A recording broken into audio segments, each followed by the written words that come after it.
So now let's actually add the media clip that we're going to be playing and pausing. Let's go back to my project, add an existing item, and in your project files, you're going to find a video clip that I've included for you. Feel free to use this or any other video clip that you want, but right now if I add it, it's going to add it right in the window at the top of the screen.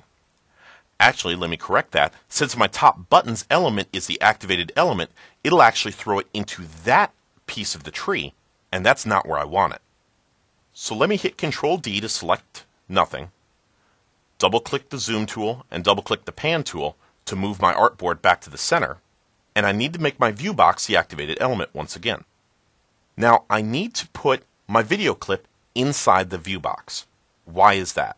Well, I'm going to have the media clip actually interact with some of the geometry of my glasses, and if my video clip is in a different parent from the view box that's rescaling my glasses is going to get out of sync from the video clip. So I need to make sure it goes into the view box. However, the view box has already got one child, the glasses design. If I add the video clip into the view box, it's going to replace my glasses and set me backwards. That's obviously not what I want. So I'm going to take the glasses design, group it into its own canvas, set the canvas as the activated element, and now enter my video clip. Now if you notice, the video clip has been inserted at the same level alongside the glasses, but they're both inside the view box, so I'm not going to have any interaction problems.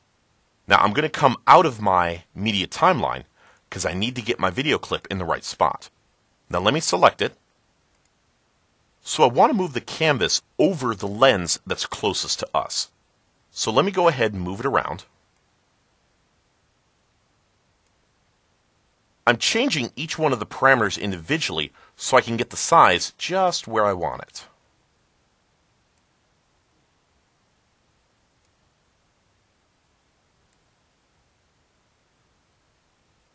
So now my media element is completely covering that lens.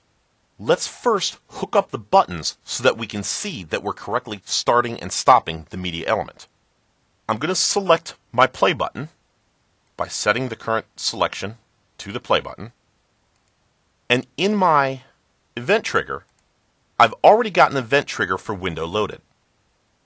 Let me scroll this down and move this around so we can see all the event triggers. And you'll see that when the window is loaded, it's going to immediately start my video clip. Well, I'm going to change that so that when the play button is clicked, that's going to begin my media clip.